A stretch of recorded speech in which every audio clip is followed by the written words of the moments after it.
নানা আয়োজনে জন্মাষ্টমীর উৎসব উদযাপন করছেন সনাতন ধর্মের অনুসারীরা। শ্রীকৃষ্ণের জন্মদিনে বিভিন্ন মন্দির, মঠ ও পূজা মণ্ডপে চলছে ধর্মীয় অনুষ্ঠান। শোভাযাত্রা, গীতাযজ্ঞ, কীর্তন, আরতি, প্রসাদ বিতরণ ছাড়াও বাড়িতে বাড়িতে চলছে আরাধনা।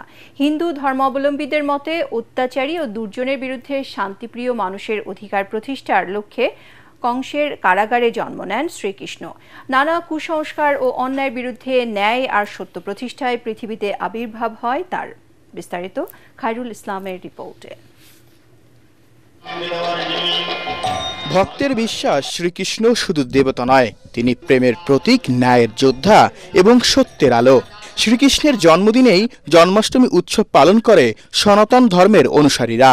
ভক্তদের কাছে জন্মাষ্টমী শুধু ধর্মীয় উৎসব নয়, এ যেন ভক্তির উচ্ছ্বাস, আনন্দের জোয়ার আর মানবতার এক মহা মিলন ক্ষেত্র। সনাতন ধর্মাবলম্বীদের মতে প্রায় ৫,৫০০ বছর আগে দাপর যুগে ভাদ্র মাসের কৃষ্ণপক্ষের অষ্টম তিথিতে শ্রীকৃষ্ণ আবির্ভূত হন। জন্মাষ্টমী উপলক্ষে ভোর থেকেই রাজধানী ঢাকেশ্বরী জাতীয় মন্দির সহ সারা দেশের প্রতিটি মন্দিরে শুরু হয় পূজা অর্চনা, গীতা পাঠ আর ভজন কীর্তন। শিশু থেকে বৃদ্ধ সকলেই অংশ নেন এই আয়োজনে। ভক্তরা প্রার্থনা করেন মানব কল্যাণ ও বিশ্ব শান্তির জন্য। ভগবান শ্রীকৃষ্ণ দুষ্টের দমন, সৃষ্টের পালন এরই লক্ষ্যে এ দেশে ধরাধামে তার আগমন হয়। সারা বিশ্বের মানুষ সাম্প্রদায়িক সহিংসতা ভুলে আমরা যাতে সম্প্রীতি এবং শান্তিতে বসবাস করতে পারে। চারিদিকেই তো অরাজকতা ভরেই থাকে, এটাই চাচ্ছি যে সুন্দরভাবে মানুষ যাতে বেঁচে থাকে। জন্মাষ্টমীতে দুদিনব্যাপী নানা অনুষ্ঠানের আয়োজন করেছে মহানগর সার্বজনীন পূজা কমিটি। এই দেশের মানুষ অসাম্প্রদায়িক, হিন্দু, মুসলমান, বৌদ্ধ, খ্রিস্টান, আমরা সবাই ধর্ম যার যার রাষ্ট্র সবার এই বিশ্বাসী।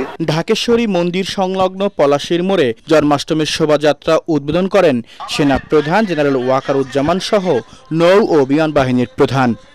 এই দেশের প্রতিটা অধিকার, আমাদের সবার অধিকার এই দেশের উপরে আছে এবং সেভাবেই আমরা আমাদের সামনের সোনালী দিনগুলো দেখতে চাই। শোভাযাত্রায় অংশ নেওয়ার জন্য দেশের বিভিন্ন প্রান্ত থেকে ছুটে আসে শ্রীকৃষ্ণের অসংখ্য ভক্ত। এ সময় তারা রঙিন সাজসজ্জা ও ঢাকঢোল আর কীর্তনে মুখরিত করে তুলে ঢাকার পথঘাট।